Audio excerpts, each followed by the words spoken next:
Hey, Callum. And this is the show. Stephen, Sean, other listeners, we are starting now. This is our intro with the non-intro music that we don't have. So, man, I got so much feedback about that over the last, I would say, 6 months that's how people know it's our show, is because we just jump into it. And that's kind of how our conversations are. Like, honestly, when I call you, I'm not like, hey, man, how's it going? How the kids? How's the wife? You know, I'm just like, hey, here's the project I'm working on. Like, yep, that's how it goes. Yeah. I mean, literally, you called me, what was it, yesterday? I got 3 things. There's this, and then there's this, and then, hold on, I forgot what the third thing was. Yeah. That was how I started the conversation, too. Literally, it wasn't hello, it was Damashe answered. I don't remember what you said, but I'm like, I got 3 things. Yep, that's how it goes. So, I discovered something right when we got started, and I told Damashe, all right, let's get into this. I don't think this has always been the case, but when you're looking at Reaper when you're looking at Audio Hijack and you have a block turned off, like the broadcast block, and you're arrowing through, now I hear zoom.us because that's what we're using to record. And then I hit my right arrow and it now says broadcast block dimmed audio block. And when I hit enter on that, I see that block is off because we're not broadcasting right now, but it's set up so we can. And when you turn that block on, it no longer says dimmed. I don't think that's always been the case. It's been that way for a while. It was that way back when we were streaming to like Clubhouse and all of that. Like it was okay. So it's been there since like version 4, sometime early in version 4. Never mind. I was super happy. I must have never noticed it before in the past. It was one of those things I'm like, oh, that's cool. It tells me the info because I thought I had to go into the block to get the details, whether it was on or off, but apparently you do not. So, you can also VO shift M on a block and turn it on and off from right there too. You don't have to actually do the little pop on. Oh, do you know? Oh, you can't do it in... Okay, so I learned something today. Well, I learned a couple of things today on the Mac. So we're going to be all about sharing tips. How does that... Wait a minute. Hold on. It doesn't work. What doesn't work? So earlier today, I swear this worked. When I had an item highlighted in Finder and I hit Control M, I swear it did the VO Shift M. It had to have, unless maybe I was pressing VO Shift M thinking I was just hitting Control M. Anyways, it's not working now. So that is not a tip. We're not sharing that today. I do have a tip, actually, that I can share that I learned thanks to Applevis. So if you are I'm going to go to column view to see if this works in columns view. And I have one thing in my downloads. I'm going to hit I have a tip. Don't use column view. Yeah, we can respectfully disagree on that. I'm going to hit VO Command Enter on this item, and that says the name of the file, and then it selects it. You knew about that, right? Yeah. Okay, so now I've selected 4 items now. If I hit Command Control N, it says new folder created with selected items, and it moves those items into a new folder, and you can select all the items that you want and then do that, and then you can go rename the folder. Okay. I don't think I knew that shortcut to do that. However, I usually use launch bar if I'm trying to move a bunch of stuff like that too. Yeah. So yeah. Mm-hmm.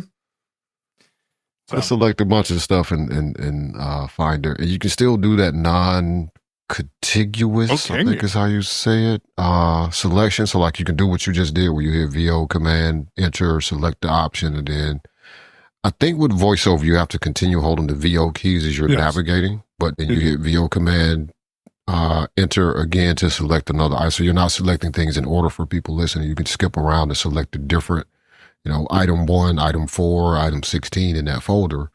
But what I would do at that point, if I was trying to move them all to a new folder, if the folder, well, no. So if the folder doesn't exist already, if the folder exists already, I just hold down Command Space. No, I wouldn't. I would hit Command Space and then navigate to the folder and hit Command D, and that would drop those things onto that folder. And you get a pop-up to where I have my settings configured in Launch Bar. It will ask you want to copy these items to this location or move them. And I would choose that option. If I were trying to curate a new folder, let me make sure I'm right. Let me jump over to Finder just to make sure. Select something in Finder. Okay, we'll do that. So I think hit Command Space. Yep, there we go. That is the option. And there's also a shortcut for this in Launch Bar, but I never remember it.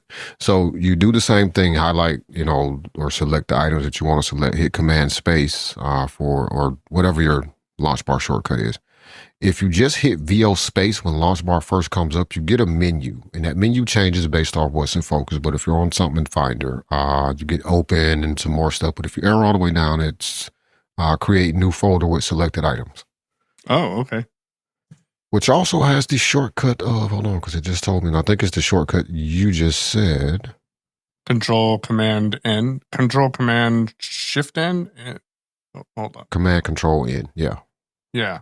So it tells you what the actual Finder shortcut is.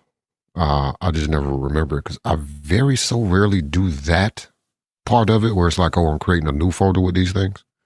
Right. It's usually I'm just moving them to a different folder. To an existing folder, usually. Yeah. Yep. And I've been doing that less and less now, too. You know why? Hazel. Yep, exactly. It's been putting my stuff where it needs to be for me automatically. So, I want to go back to this whole thing. So you use column view? Yeah, I always use column view. I have always used column view. Huh. It's funny because Chris from At Your Fingertips, nope, she does Mac Chat with Marty and At Your Fingertips too, but it was on Mac Chat. I was stepping in for Marty last month, and she's like, so there's a big discussion on Mastodon right now about do you prefer column view or list view? And I'm like, column view all the way. And she's like, oh, I'm list view all the way. So yeah. I'm like, oh, okay. Like, for me, I'm column view. I don't know why. I think it's because I can just down arrow and find what I need and then right arrow to get into it. But when you use list view, that works a lot like an app that you are very familiar with and listeners may or may not be aware of. But anytime I use list view, it reminds me of Transmit. So why is Finder not responding? That's weird. Anyways, because it doesn't like list view either. You mean column view? Yeah. So column view here, I think I kind of didn't care for a while when I first started using the Mac. Like it was whatever the default, because certain windows have their own default and you can change those, but the default, like for a lot of stuff shows up when you first set up Mac OS is grid view. I think, icons? What's it called? Icon view. Yeah, icon view. Yeah. Right. And that's where stuff is left to right in the grid. Mm-hmm.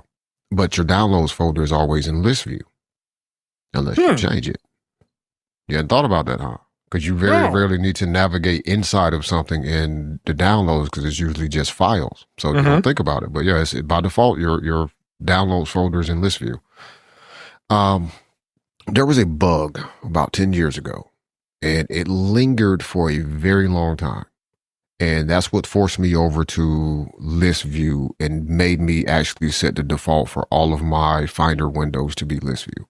And that bug was when you were navigating with VoiceOver, it would oftentimes read, especially when you were selecting things, it would read the item. If you were navigating down, it would read the thing above. If you were navigating up, it would read the thing that was below where your actual VoiceOver cursor was.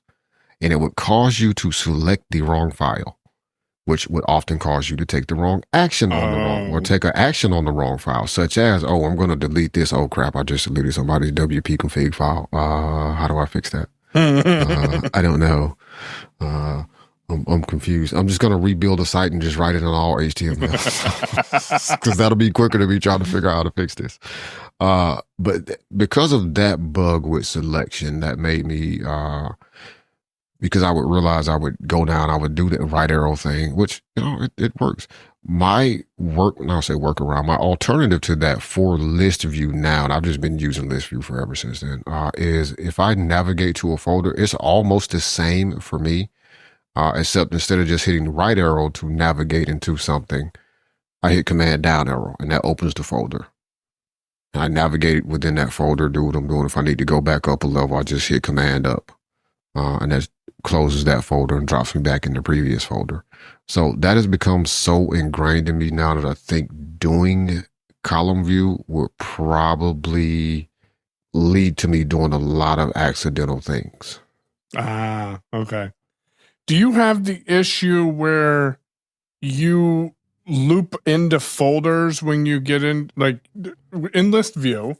From what I have observed / seen, and I have not given list view enough time to say I'm fully accurate. But if you get to a folder and you down arrow in that, does it automatically put you in that folder, or do you need to open that folder? So let me make sure I'm understood. So let me take you through so I'm going to hit Command Shift H to go to my home folder. I'm going to press the down arrow. I'm not using any other modifiers, just a down arrow. Okay, well, nobody has that folder. Let's go down to music. Okay, media. Okay, there's a good folder. All right. So I'm on the media folder now. In order for me to open it, there's 2 ways to open this folder. I think Command O also works. Yes. Okay. But what I do is, so I've highlighted media. I'm going to just hit Command down arrow, and now I'm in that folder. Okay, so it doesn't, just by arrowing through, it doesn't open that folder for you. No. Okay. Gotcha. You have to, and I had to actually check to make sure that Command O did work, because I don't use that. I just hit Command down arrow, like boom. Now I'm inside of that folder. You probably could even press VO or VO space on it, and I bet it'll open too. Nope. Really? I don't think it would. Yeah, it does something else. That's weird. Okay. Don't do that. That's not going to work. That is not how Finder works. Yeah, so that is now I know with column view, let's say I'm on downloads now, I can hit right arrow and Yep. And that opens it up. So actually, weirdly enough, even though I'm in list view, that actually just opened that folder.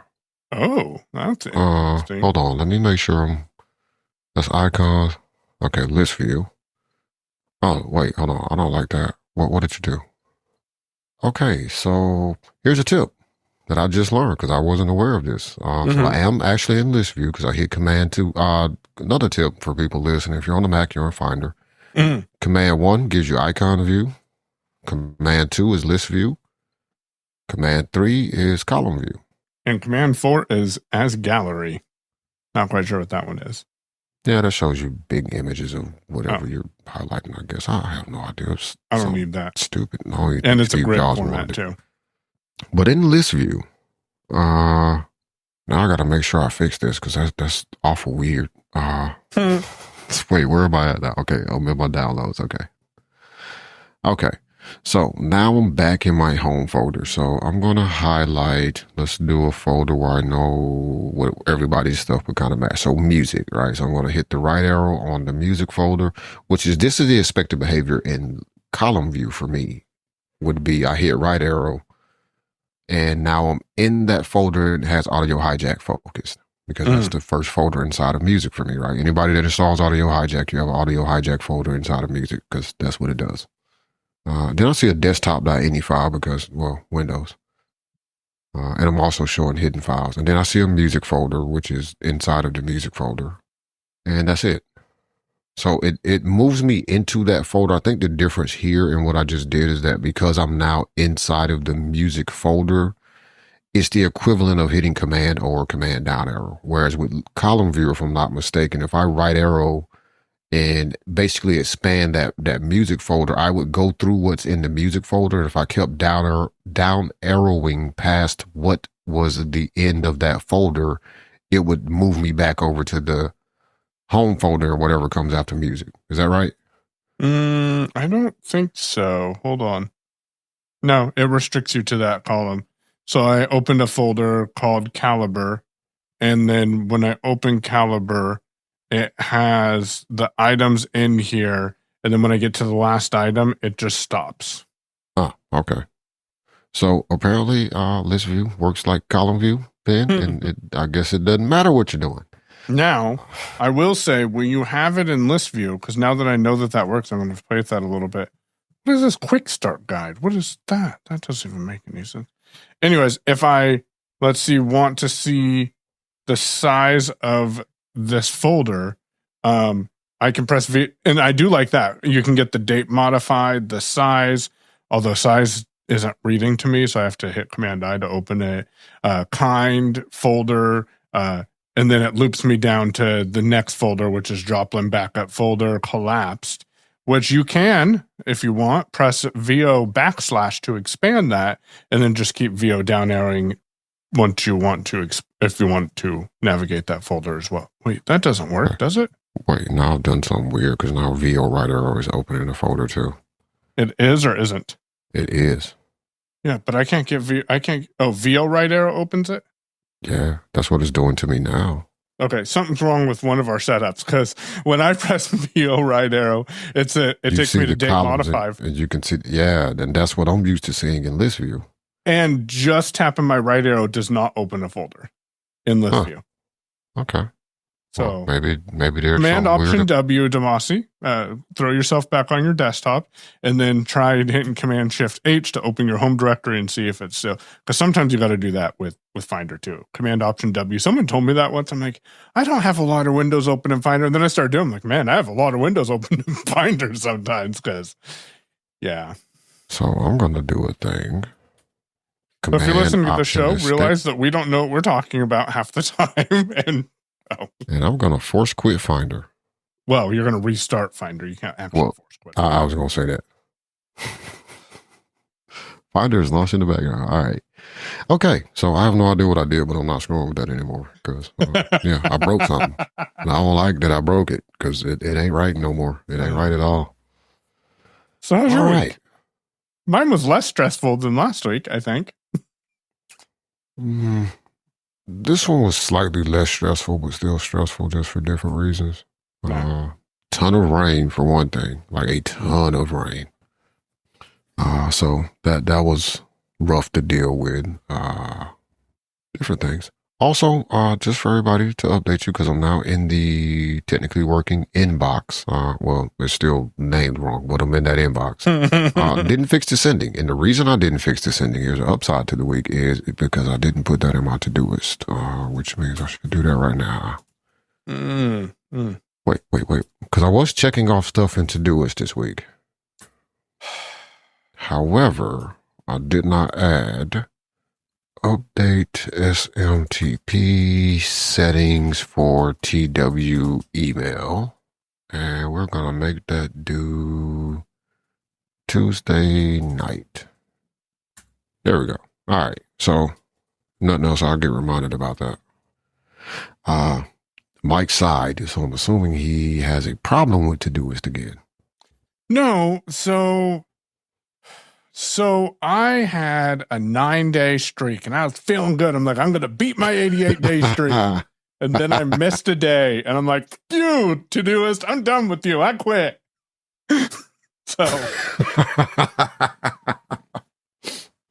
that's my love. And honestly, I haven't even opened it since I lost that. Wow. Man, I know it's childish, but that's how my brain works. Mike is rage quit Todoist. Yep. Ben rage quit, or Nicholas rage quits video games. Ben does too sometimes when he's playing with Nicholas. I rage quit Todoist apps. Oh man! So have you switched over to reminders now? Nope, I ain't doing nothing. I got a brain; it'll all work in my brain until stuff starts to fall through the cracks. So I'm like, man, I wish I had a Todoist app. I'm just being transparent, just saying. Like, I mean, look, I'm laughing because I have had a similar, not that I rage quit an app, it's just like I should put some of this, I don't need to put any of this stuff in a to-do app or anything like that or on a calendar because I remember everything. And then 2 weeks later, I'm like, I don't actually remember if I was there last week or not. Maybe I should figure out a way to track some of this stuff. This might be a smart thing to do. So I'm laughing because I've been there. I'm actually still there because I still haven't implemented the system because I'm like, should I put it in Todoist and like make it a recurring task or just add it to the calendar once I've done it? Like, okay, I visited this location and it's not like a every week location. It's like a every 2 weeks or 3 weeks or something type of location. Now, should I put in on the calendar once I visited the space? That probably would be easier to look at than going back through Todoist history to see when is the last time I checked off that task because I know that's possible, but I don't know how to do it. But then it's like, oh no, I gotta put this stuff on my calendar. I'm just cluttering up my calendar. I don't even have a Spirals calendar because reasons. We did hear from Shahzad. Oh, did we? Okay. Yeah, we did.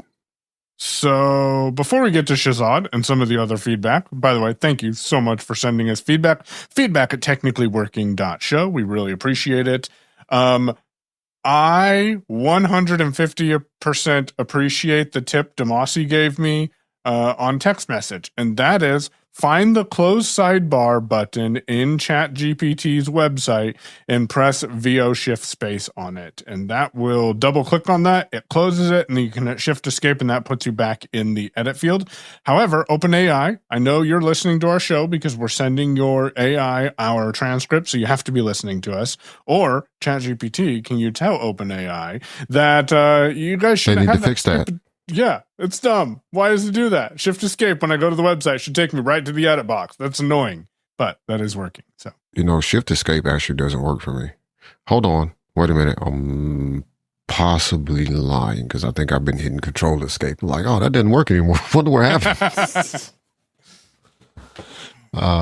Couple of shortcuts for people though before I get to Shahzad's email, since we're talking about shortcuts possibly working or not working in GPT. Command Shift O on the Mac, I'm assuming it's Control Shift O on Windows, will open up a new chat.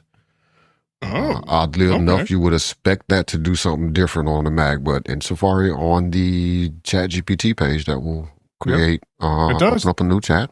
And that would be Control Shift O on Windows. Command Shift C will copy the last response. I got that one from Mike. I was navigating around looking for the copy button, which sometimes is labeled and sometimes is not. So yeah, Command Shift C, much more reliable way. Now, warning, that is going to give you the entire last response from ChatGPT. So you may have to go paste that somewhere else and copy out or parse out the actual bits of that you needed to use. So if it's, oh, great, I'm sure glad to help you create this page. Let me tell you how da-da-da-da-da-da. And then there's, 2 paragraphs that you need. Yeah, you're going to have to navigate and select all that crap. But it does make it easier to get it, especially since there's some weird thing going on with Safari and you cannot read ChatGPT responses all the way. Still. Yeah. Yeah, I'm starting to kind of think that's an Apple problem because it works in Firefox on the Mac. And it probably works in Chrome on the Mac if I would open it, but I refuse. It does. Yeah, I will open up a whole Windows and open up Chrome before I open up Chrome on the Mac because they're stupid. I can't VO space on stuff.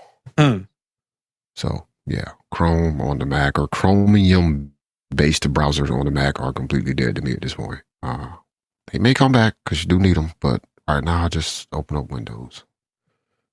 But if you are not fortunate enough or don't want to go through the complexity of running a virtual machine in order to open up Chrome because you need Chrome, or a Chromium-based browser, Edge, if you really have problems with yourself and don't like your life, or Brave or whatever else you may use, yeah, I'm taking shots at everybody, including those people who like that crazy column view in their Finder.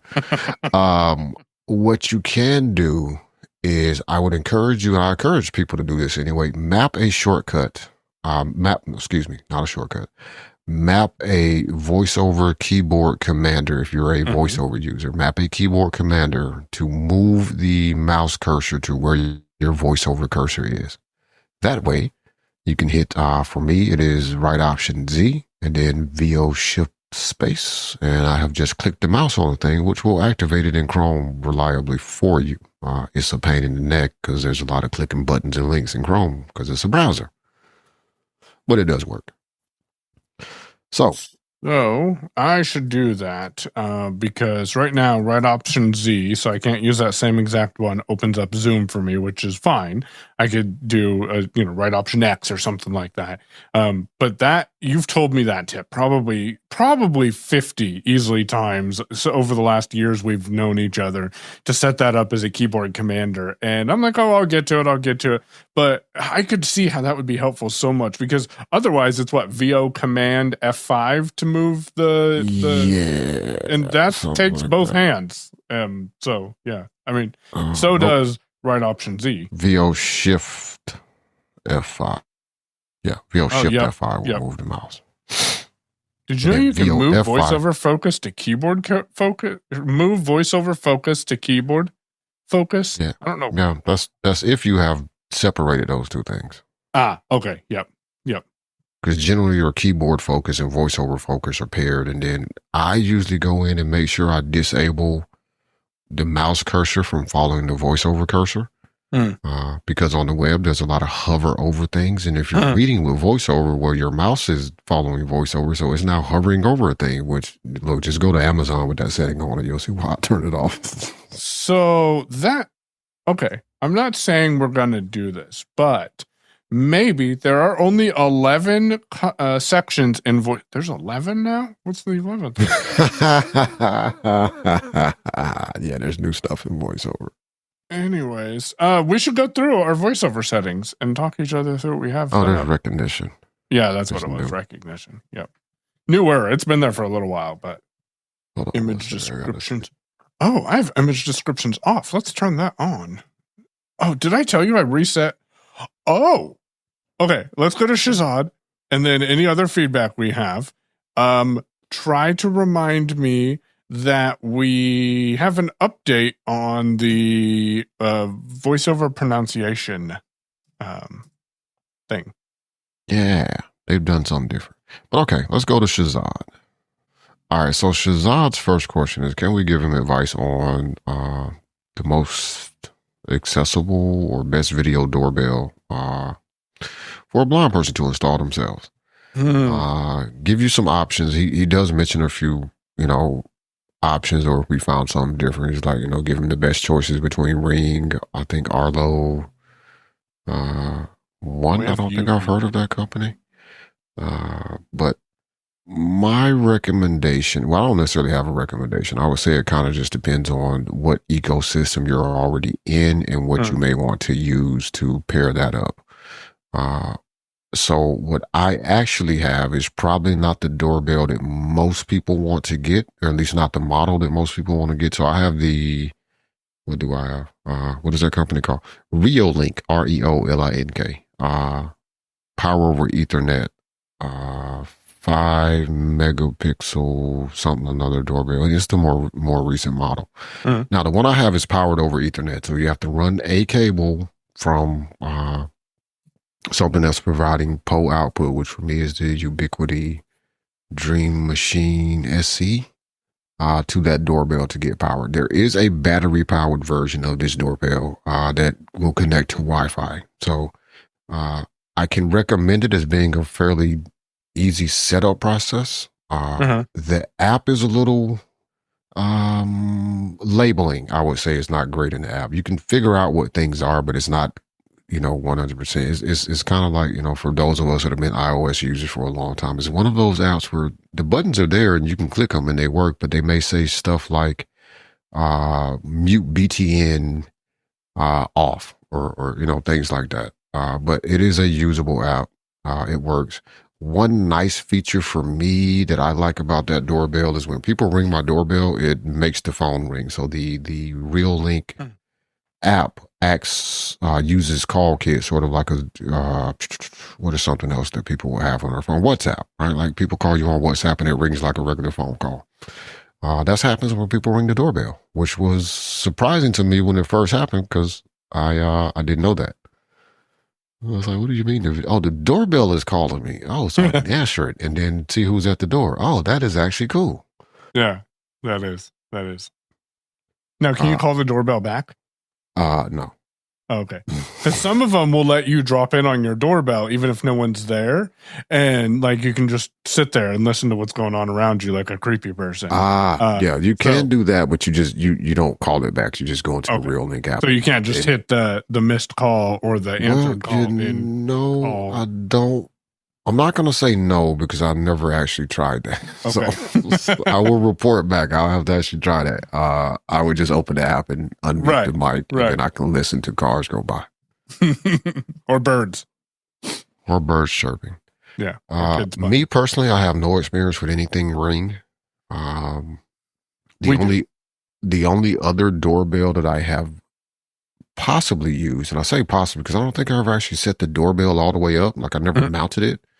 Would be the Akara wireless doorbell, which is powered by batteries. or it can actually wire into your existing doorbell. If you have a doorbell, like you can take that doorbell off and put that doorbell, connect those wires. I didn't do that. Not sure how blind friendly that would be either. But I never set that doorbell up because I started to think about the fact I'm going to have to take this off and put batteries in it. And then I found the Reolink power over Ethernet doorbell. I'm like, yeah, that works. Let's do that.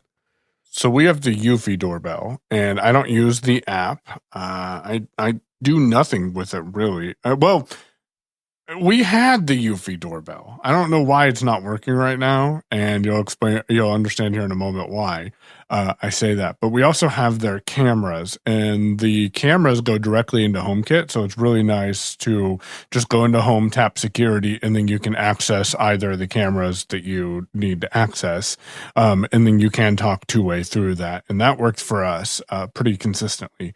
The doorbell that we have, though, have not been battery operated. So they're the ones that you wire into the house directly. And I am not an electrician. I know a couple of blind people who do household electricity, and I say more power to you. I'm not paying for you to come do my electricity right now because the flights would cost too much. But if you live near me, that's awesome. I'd probably reach out to you to have you do that. But me, nope, I ain't doing that at all. And the person that we usually have come over and do electrical stuff has been busy with family stuff, and we rent.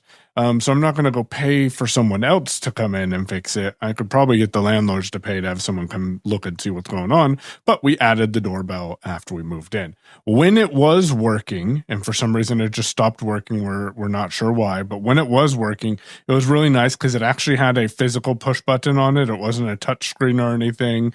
The sound quality was fairly decent. And if I recall right, I think it also integrated with Home, but it hasn't worked in quite a while. I'm not saying that because I'm saying all Eufy doorbells are going to stop working, but that's just why I can't give you more details about that one. And then I did use the Ring doorbell. We switched from that one to the Eufy because it didn't have HomeKit compatibility. So you needed to use the Ring app to get access to the information. And when we made some upgrades to the lock that we have, because we have the level bolt, and we made upgrades to the doorbell, we're like, we might as well get something that integrates with Home so we can get into all of our stuff in one place, which I don't think was a bad decision, but the Ring app is fairly accessible. I used it for probably about 5 months, 4 months, something like that. And I know several other blind individuals that love the Ring app. So yeah, that's doorbell, Shahzad. I think you may have more questions. So Shahzad did mention Eufy as a potential option there. So yeah. The Reolink does also have a physical button on the doorbell, so that's cool. The sound quality of the microphones is reasonably okay. It's not it's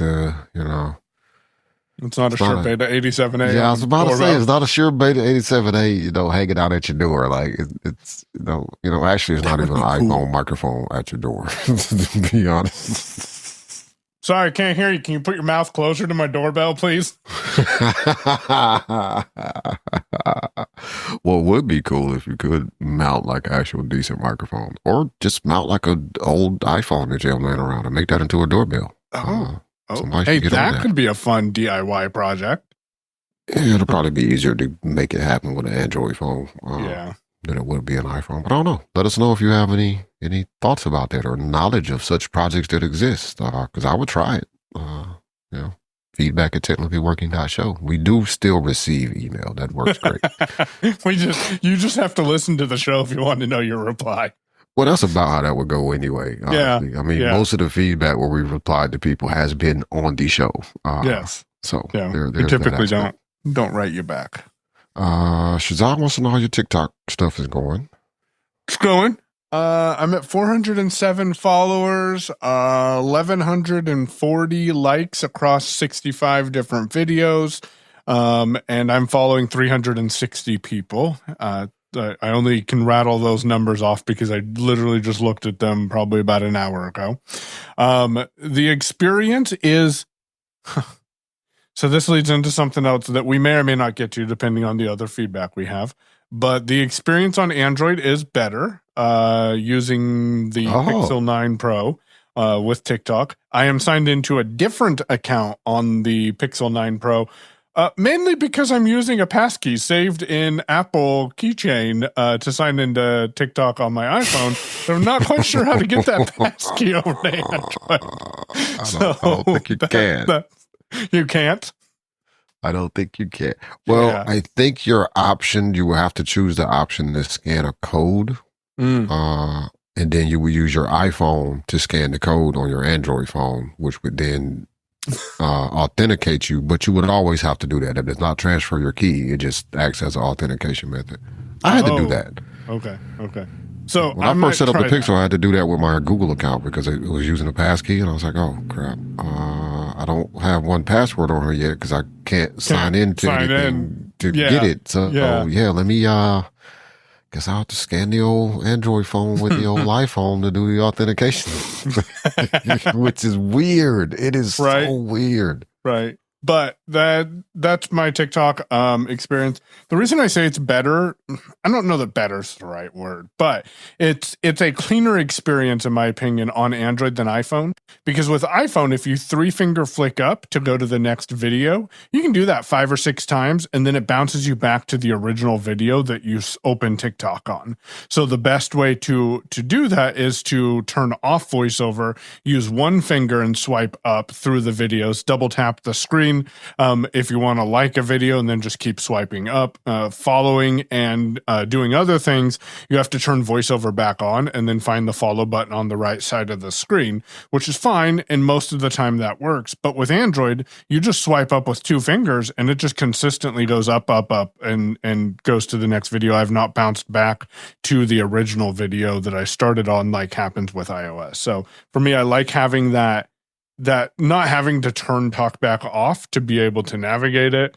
So that's I have not uploaded videos from the Android phone yet. I will try that when I get into my proper TikTok account. Although I will say, Benjamin says that he has a couple of alt TikTok accounts. So maybe I'll just join that crowd and have an alt TikTok account to go follow my current account with and then boost my videos to possibly a different audience. I don't know. We'll see. Wow. Have you tried the VoiceOver feature? So that does not fully mute you, just so you know. Wait, it doesn't. No. Like that must have been a loud cough because it brings your volume way down, but I still heard you cough or sneeze. I can barely hear you. Okay. It's like auto game, but it takes your audio a lot lower than okay, let me try something real quick. Yes, now I can still hear you. And I can turn you up quite a bit, and I can hear you even I wouldn't better. do that. Yeah, I just unmuted. Yeah. But yeah, just so you know, it's not a full mute. Well, good to know. It's not a full cutting of the signal, which is what I thought it was doing. It's just a attenuation of the signal, which is not necessarily what you want. That's not muting me. It's not, and it could give you... This is an attenuation box, not a mute not a button. mute box. It's an attenuation button. Okay. Well, good to know. Yeah. Probably drops you by like, I'd say 40 dB, 30 or 40 dB. It's a substantial cut, but and most people I don't think would hear it. But yeah, like if you had noise cancellation on, if you weren't using original sound, I bet Zoom would cut you out. Oh yeah, Zoom would have squashed that already. But have I tried using VoiceOver? I was also trying to remember the feature name when I was talking. I would have got it out before I had to sneeze. But the VoiceOver feature where you can make apps more accessible. I forget. Screen recognition. Is that it? Yeah. Yeah. Have you tried that in TikTok? Does that work at all? No, I have not tried it. I have an issue. I have a love-hate relationship with screen recognition. And it has nothing to do with the fact that it makes fully accessible apps inaccessible. But I can add it to my rotor and say confidently that it shows up maybe 25-30% of the time, even though it's on my rotor. Like, I don't know. I just can't get that to work. Okay. Because I was going to try to use it today, actually, which is why it's on my mind. And I was like, I guess I didn't save it to my rotor, which I was pretty sure I did. Oh, okay. Yeah. Nope. That is a hit and miss for me, for sure. Okay. To answer Shahzad's other question, thanks. Thanks. We're glad you do like the show. For sure. We are going to. So we haven't actually done that episode, Shahzad, where we're talking about our home setup and security stuff. Partially because it's still somewhat in flex. I think for sure for me, and I think also for Michael. So I bought a thing. If we did the show now, we would have to redo it fairly quickly. Like if we'd have done it a couple of months ago when we first brought it up, we would have definitely have to redo it because I have completely changed a ton of what I was gonna do to something different. So we're still going to do that show. That probably will happen sometime after conventions. Yeah, sometime after convention season. Partially because I am going to move my whole networking setup to out here in the office, or the actual network hardware out here to the office. So that's going to change how some things are going to work. Some new products that are out are going to change some of what I was going to do. For example, I will be able to plug in the Ubiquity Unify. I forget the name of the device. But basically it's a little thing you plug in and it will mesh Wi-Fi to another access point, and then it has a power over Ethernet Ethernet jack on it, so I can plug a camera in and just have that thing right there getting the camera. And boost your wireless signal to connect to other nodes. I'm not sure if it's going to boost the Wi-Fi or not, but it will at least grab the Wi-Fi so that it's able to bring that device that you're plugging directly into it for power over Ethernet into the network. Okay. Which could also be a switch or something like that also. But for me, I was like, oh, that solves some of my camera problems without me having to run crazy amounts of wires all over the place. Cool. And I bought a thing, and I'm not sure how it's going to play into my home setup, but I'm going to use it more for the original reason that I bought it. I forgot to send you a link. I'll do that before we end the show. But I bought a mini PC. It's 8 gigs of RAM, 256 gigs of hard drive space. It is Intel based, I believe. You should run Home Assistant on it. Yeah, that's kind of what I'm thinking is going to happen. Is I'm going to run it. You're going to run radio software on it. Well, I'm going to run. Because you can run Home Assistant on Debian, can't you? I mean, I'm pretty sure you can. You run on anything. So my thought was run the software to work my radio thing, but I'm going to have plenty of disk space and potentially plenty of RAM because that's not going to take a lot. So I was going to also install Home Assistant on there alongside. That might mean that I have to go learn Docker. I'm not certain on that yet, so we'll see how that goes. But I think after convention, so Shahzad, for you, late July, early August, we will check in with our home setups and give people a brief rundown of how that's looking. Cool. One final thing from Shahzad, it is, and I'm not 100% sure if he's meaning headings. So it says, can we add more headings to the show so it's clearer when we're what we're going to be talking about. I'm not sure if that's headings in the transcript, because I don't think we really have show notes, or if he means chapters in the episode. We do have show notes, actually. We take the transcript, and GPT writes our show notes for us. Okay, well, maybe he means show note headings in the show. See, that's what I'm not sure about, but I'm thinking he means chapters. Yeah, I think he means chapters too, because the show notes are only like 2 paragraphs, so it wouldn't make sense to add headings to that as well. By the way, our show is very difficult to make two paragraphs of show notes out of. We talk about a lot of stuff. But what are your thoughts on chapters? Because we've tried it.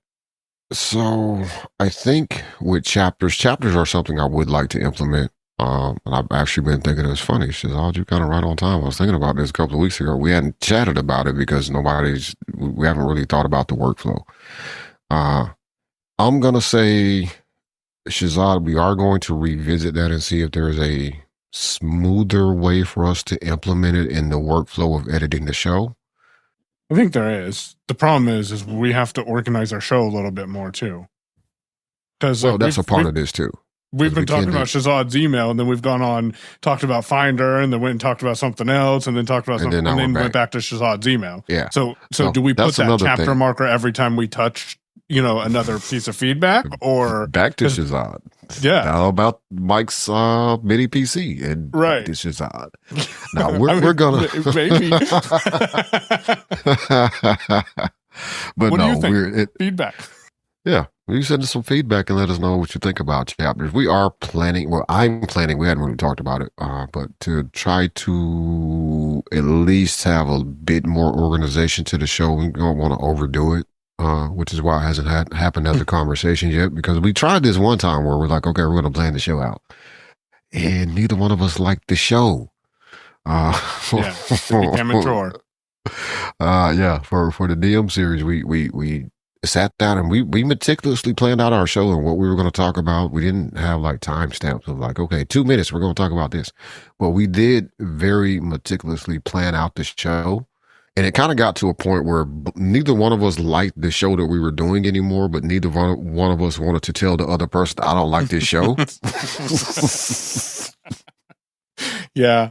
We just didn't do it for a little bit, I think, is what ended up happening, or something happened. Yeah, we kind of slid off schedule. Yeah. And me and Mike were just talking one day, and we would still talk to each other fine. It's just the show was not happening as a thing. Right. And one day we were like, why haven't we done a show? And I was like, I kind of don't like the way we're doing it. Like, I don't like the... So, here are the top 5 things you need to know about cleaning up your inbox or whatever we did. It's like, I kind of don't like that show. I don't like those kind of shows. So the show is still evolving. So we appreciate Shahzad for his feedback. It is something that we are both thinking about. We just haven't made any moves on it as of yet because it does also require other things to change a little bit, as witnessed by this whole conversation. And let's see if we got some more feedback. Give me a sec. Brian, I will drop this link on Mastodon for you. Oh, for the backpack? Yeah. Okay. Yeah, it's because you were going to reply to him with it. Yeah, and I had to fix sending doesn't work. So. I will tell you that it is no, I'm not going to tell you that because it's not the Octane backpack. That's not what it's called at all. So hold on. I will post this. Man, finding in messages is kind of a pain on the Mac. I don't know. Doing what now? I'm searching right now for that backpack because I sent it to you. So, no. You're doing it wrong. Okay. You're absolutely doing it wrong. So hold on. I will tell you the name over here in a sec because I'm going to go to Amazon.com/orders. Yeah, there you go. And then I'm going to search my order history. I was supposed to send you something else too that we ordered, but I don't remember what it was. So. Oh, the crimper, the Ethernet tool. Also, I kind of don't like what Amazon has done, and they haven't done this to the business site yet, but they have done it to the regular site that people go to, the personal site or the personal accounts. But it's a very weird layout. Are you telling me that Rufus is getting in your way? Oh, no, it's not even Rufus. It's like, you're navigating by heading. And it's like keyboard shortcuts. It's like, to close the keyboard shortcuts, because you look at the shortcuts, right? Because you're a nerd. So you're like, I'm going to look at the shortcuts. Oh, this is how you close the shortcuts. Okay, let me press that key. Nope, that doesn't work. Wait, am I in the right account? I think I might be in the wrong account. What'd you say? Oh, it didn't take me to the orders page, even though I typed in orders. Oh, are you serious? It's the Tankora vacuum backpack. Thank you, Mike, because now I want me to log in. Yep, and that is TANGCORA. Oh, TANGCORLE. Tankorla. I'll go post it right now on Mona so that way the bot can repost it. Yep. All right. Oh, wait, that doesn't work.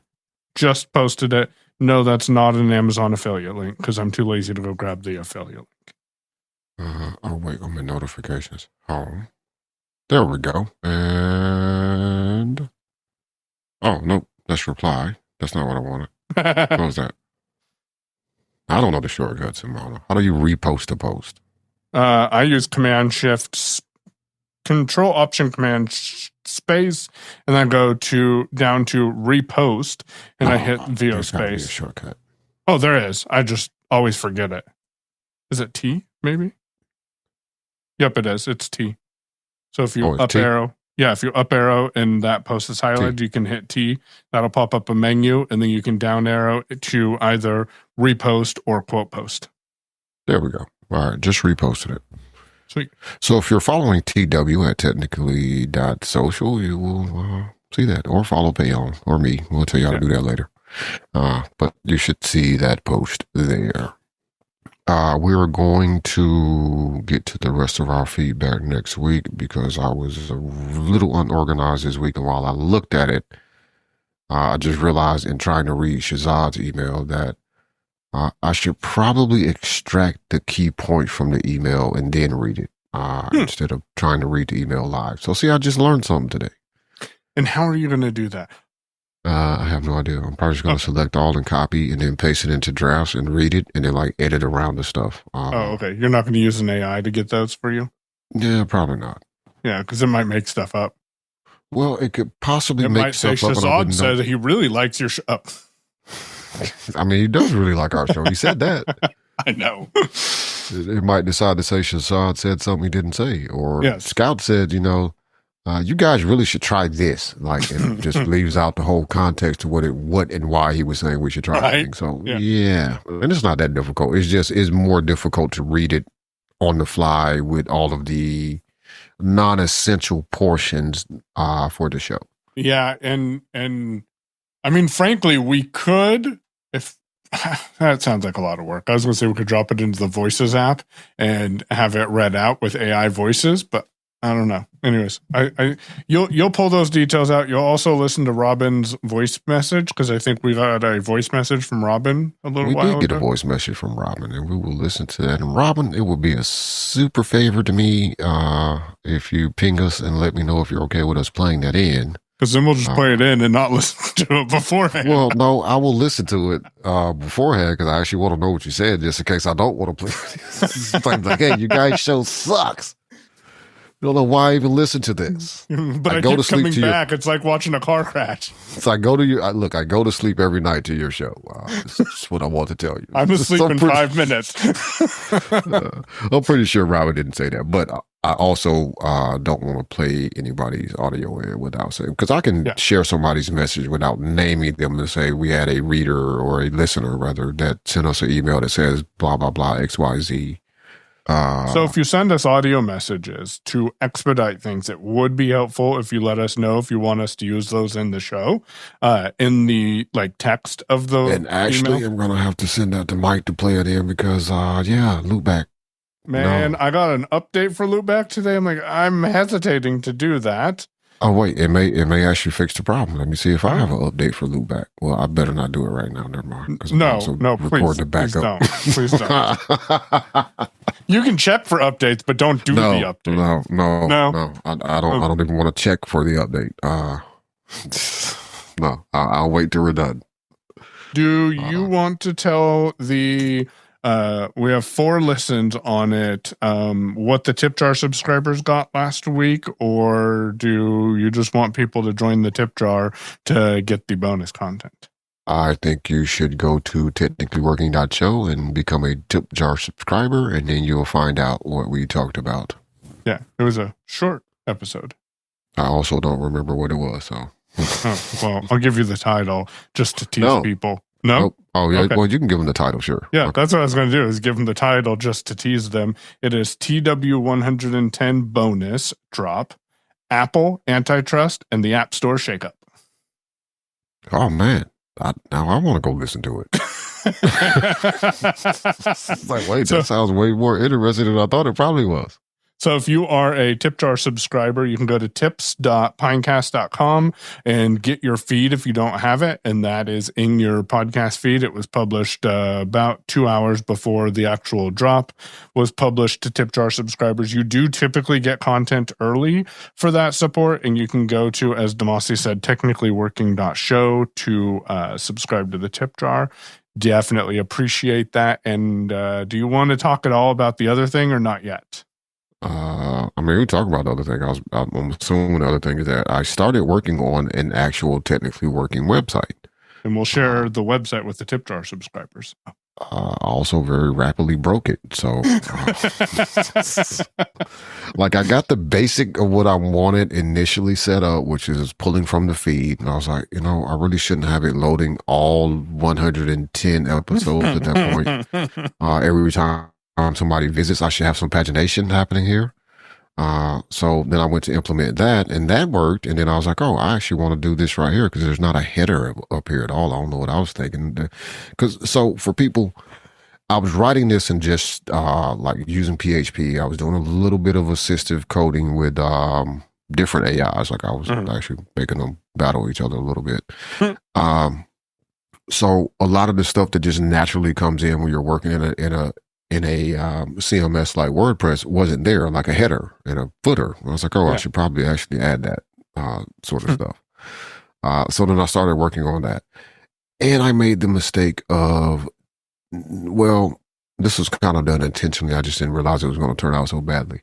So there are command line coding assistants. Now there's Claude has one and OpenAI has one called Codex. I think I was using Claude. I do not like the Unicode characters with the box drawings, right arrow and up and box arrows. Right. So it reads all of that crap, and I must have missed something in all of that gibberish. And I was like, yeah, do that thing. And then the next thing I knew, there was a summary button at the top of my website, and it would summarize whatever the show was supposed to be about, which was a very poor summary. And also the web player stopped working on episodes, and I was like, okay. We're going to stick a pin in that for a second. So I did start working on it. I also decided, what, it'll probably be a little quicker to iterate, and Mike will be able to actually help if I just go to a WordPress site, and I haven't spun that up yet. So I thought, because I got the email notification when you launched it, and so I assumed that was a WordPress site because it emailed me and told from SpinUp, I think it was. And so I'm like, oh, he's using WordPress. And I just dropped it on a SpinUp server. It's just PHP files that I dropped on those. Yeah. Well, but I thought you could do it. Yeah, that is pretty cool though. So I thought you were going to do it in WordPress. And I like I like where you're going with it because it looks different, but I think you're right. It might be worth Wait, what am I signing into? The player does work now. I don't know if you knew you fixed it. Yeah, I might have fixed it because I think I did do another push because that was super annoying me. I did like the player. Wait, can I download it? Oh, I can. I can adjust the playback speed. What is show media stats? That is probably a thing that I wrote where I was like, oh, this is a feature I want to add where I can try to get download stats. It's like, oh, you can do this thing. And that's probably, that's where I think it actually got messed up at. Yeah, because it doesn't do anything. No, it doesn't. It does absolutely nothing. But yeah, so in Mike's looking at this on the test site that I sent him a link to, and I was like, by the time I'm done writing all of this, while it would be a fun project, it also is going to take longer to write all of the stuff that I would like to write from scratch. I was like, yeah, I'll probably just do a WordPress site. That'll take care of some of the minor stuff. I can still customize the interface. And write custom plugins for some of the things that we might want to offer on the site as well. Yeah.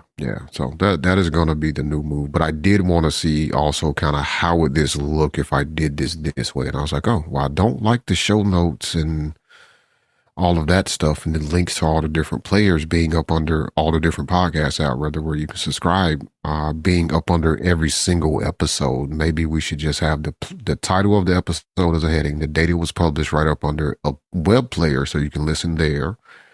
and maybe a download link, and then a more button, or make the title also clickable as a link. And then that'll take you to the full episode so you can see show notes and links and all of that.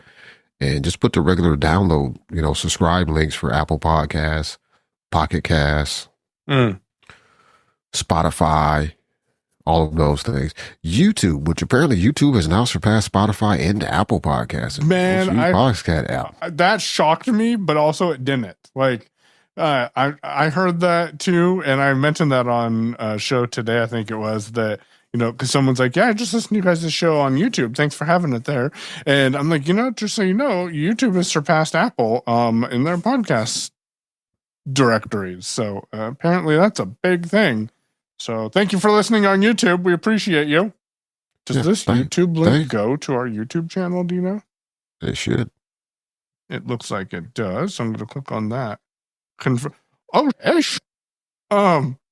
I clicked. Yeah. I clicked the link and it says, "Are you sure you want to subscribe to Technically Working?"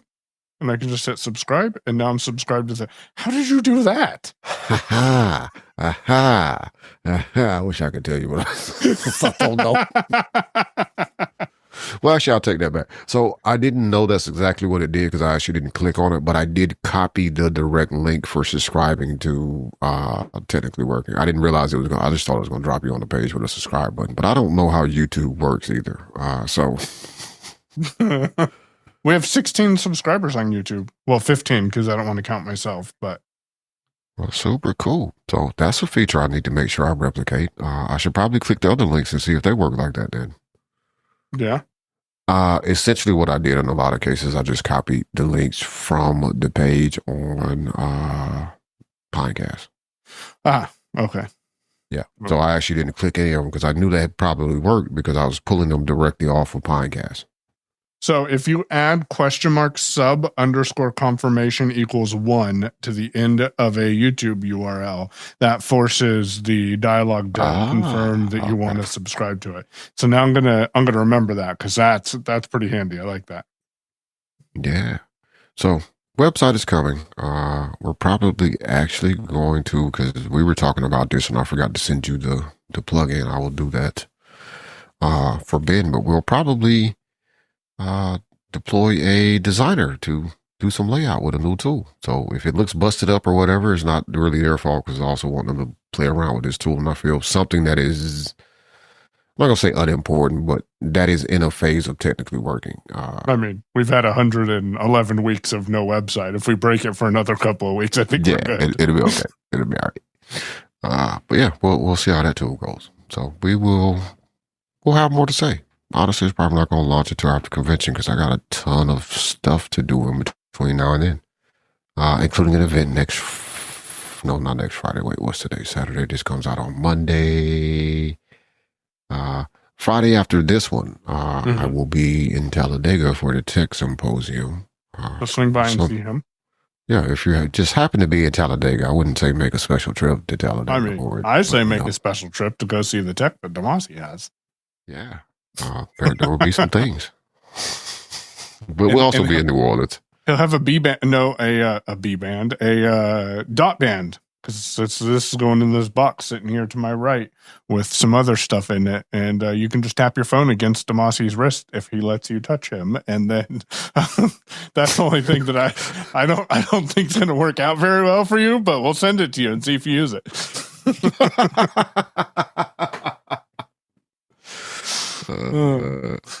Man, that's why me and Mike get along so well, and we still haven't met in person yet because he already knows. Like, I really don't like people just randomly touching me. Don't touch me.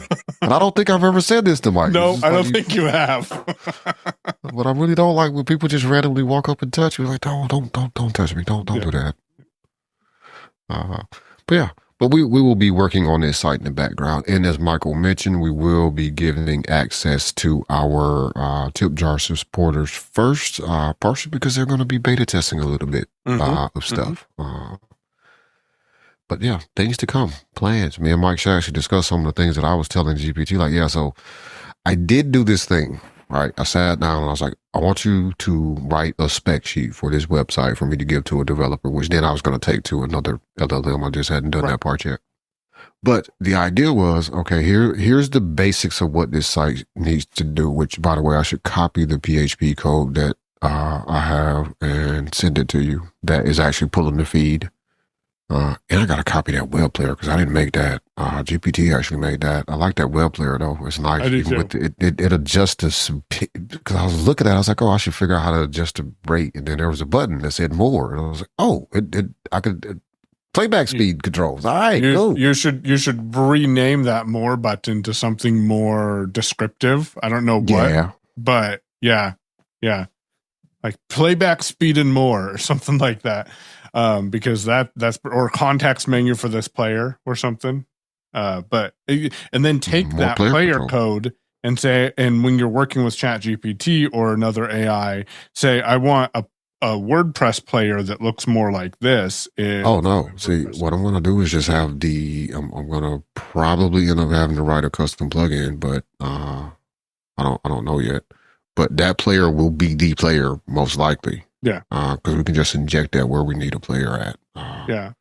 Are you going to use second line themes podcast importer, or are you going to take that code and ask it to help you build something customized for your needs? Yeah, I'm just going to take that code and make a plugin out of it. Yeah.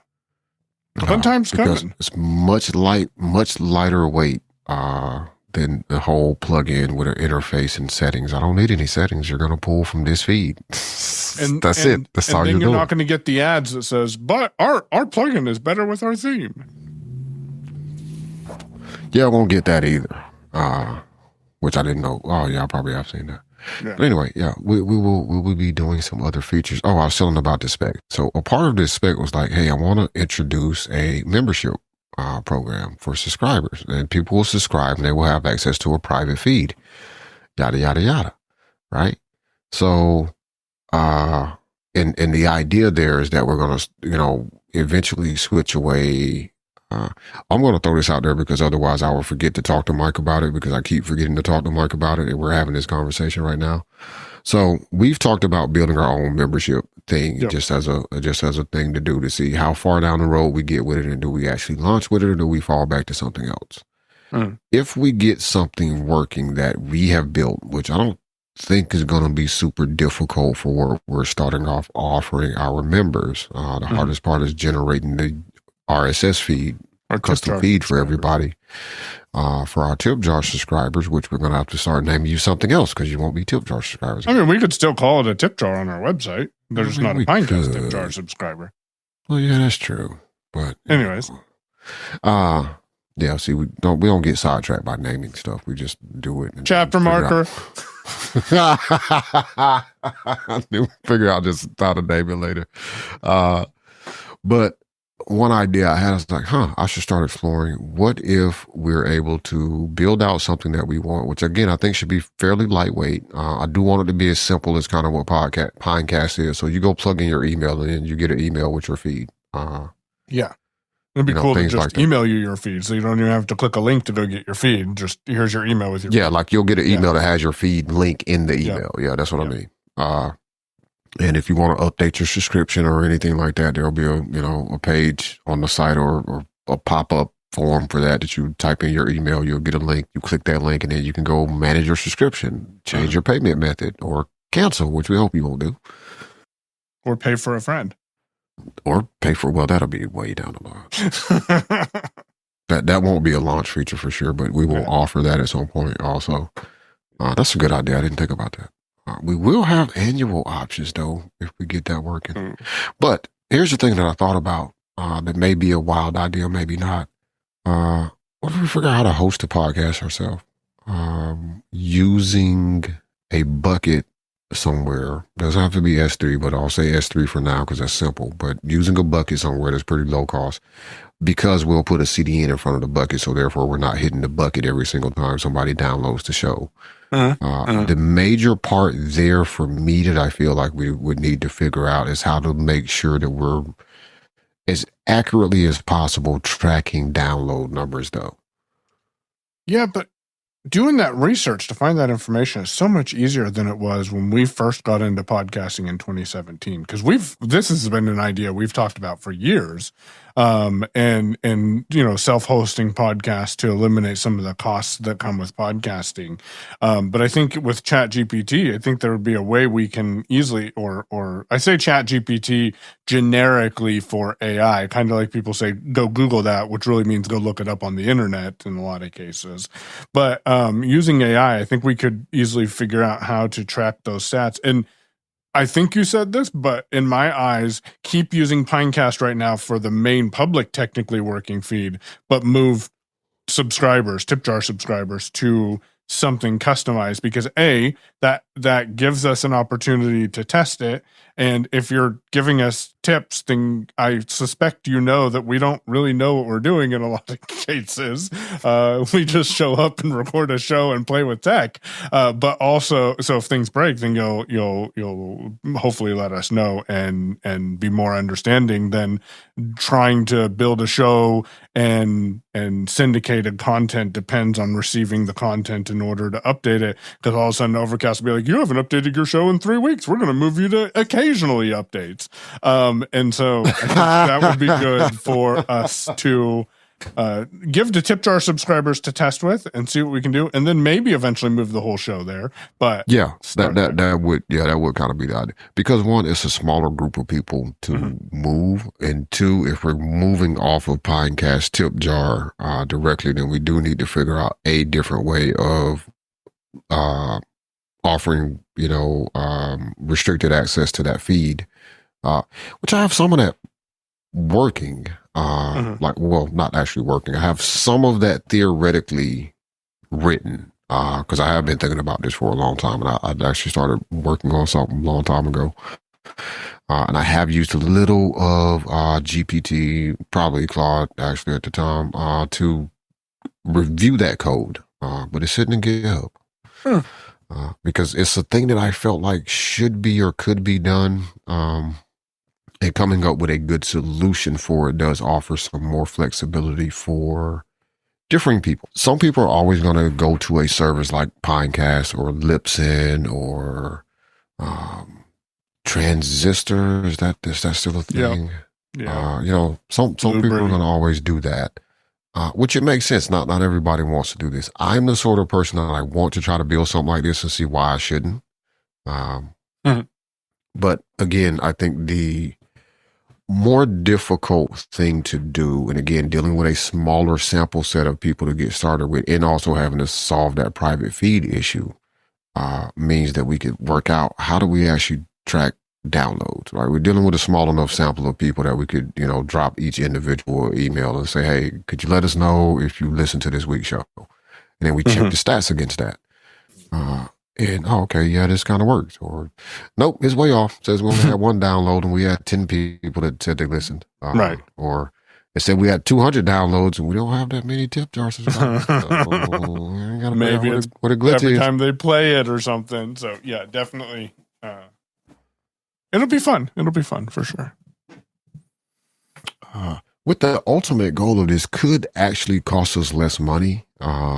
Because I know off and on you have paid for plans, and maybe at the time right now paying for a plan on Pinecast that really serves no huge purpose. Like the main reason people will pay for that plan is not why you're paying for it. You're paying for it because if you don't, then you lose access to this thing. Yep. Right now I'm paying Pinecast $30 a month. So yeah, that's the thing. Shout out to Pinecast Matt though, because he still does a great job. And for most people, we're still going to say, if you're starting a show, go to Pinecast. But Matt, can you give me an API, please? Matt, that would be awesome, because then I might not really be trying so hard to get my whole show off of Pinecast either. If you gave me an API, dude. He keeps threatening it's coming, but I mean, look, man, I know. I know. Like, I'm not complaining. But I get it. I get it, but listen, dude, you could probably make a decent business at, providing statistics. Or give me FTP access.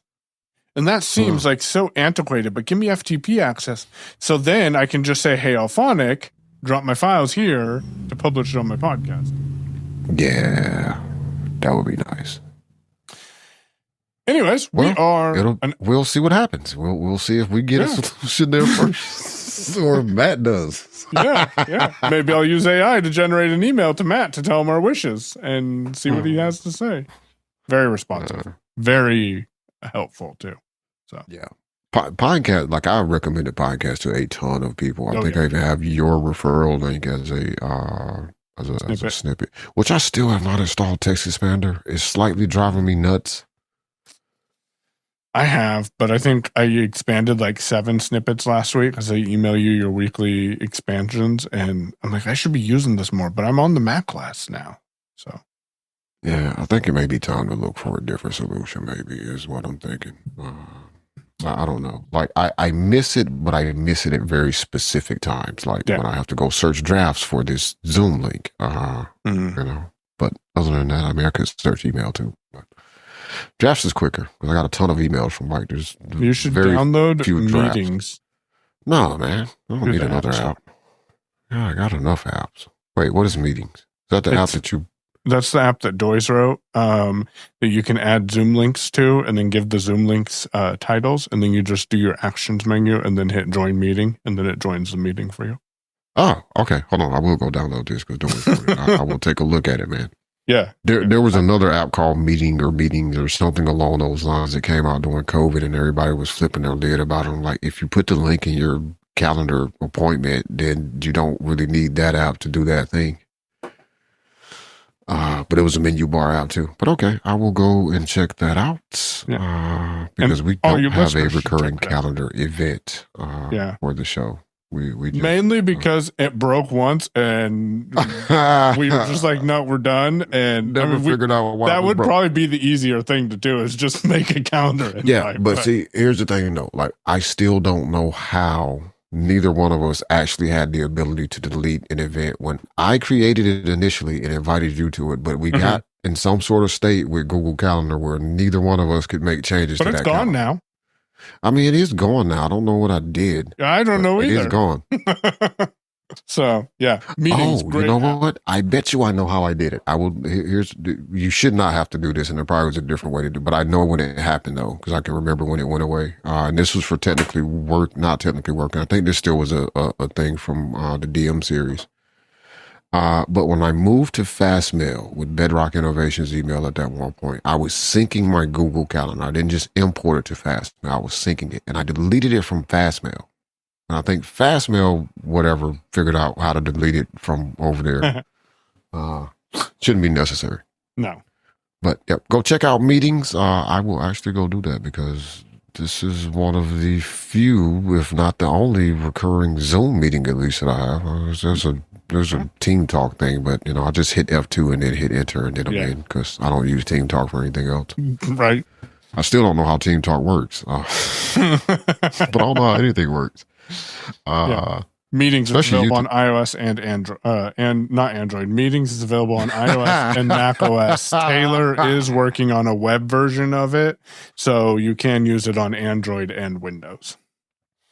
Oh man, they just gave you a job, Michael. You're gonna have to make an Android version, man. And I wanted to sync with my iCloud data. Just saying. Good luck. Yeah. Well, we are at 1 hour and 22 minutes. That seemed like a very fast hour to me. Just saying. It does seem like a fast show. Man. Wait, you said we're at an hour or 20 minutes? Yeah. Hour and 22. That went by a whole lot faster. Yeah. Hopefully it goes by fast for the listeners too.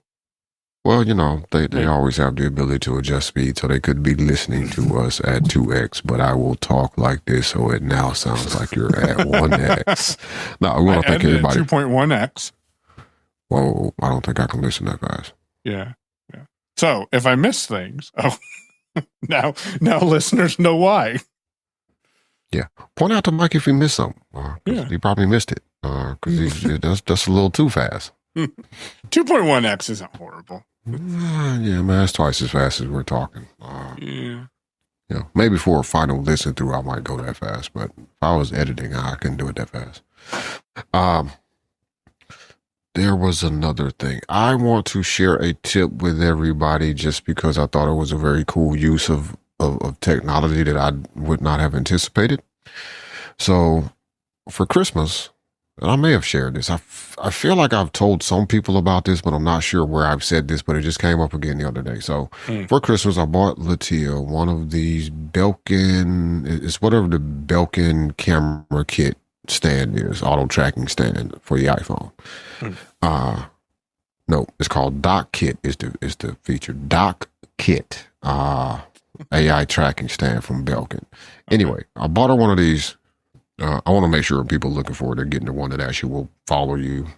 So you got to make sure it has Dock Kit support, because Apple kits everything. Yes. So I bought her this with the intent of, in different scenarios, she could put her iPhone on there, have it track her or track the kids or whatever, right? When recording video, which seems like a good idea. I have a similar device, just not the Belkin one, that does the same thing, because I heard a guy talk about it on Double Tap. Anyway, I'll tell you about mine later. It's not that important.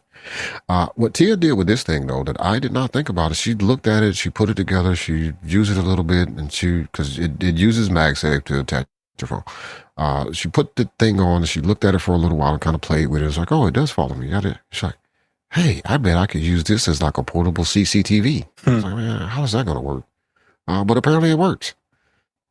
So if that is something you need, the one tip is that Belkin stand is kind of cool, and I sort of wish I'd have bought me one, except the one that I bought me is slightly more portable to just go in a bag because it's a little flatter.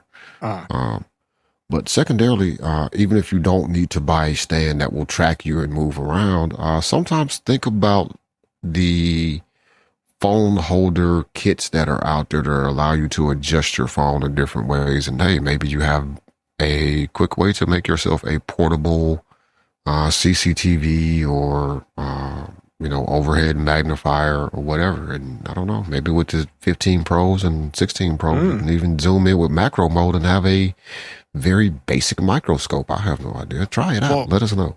Well, and that expands to the announcement that Apple made this week related to their Global Accessibility Awareness Day announcements.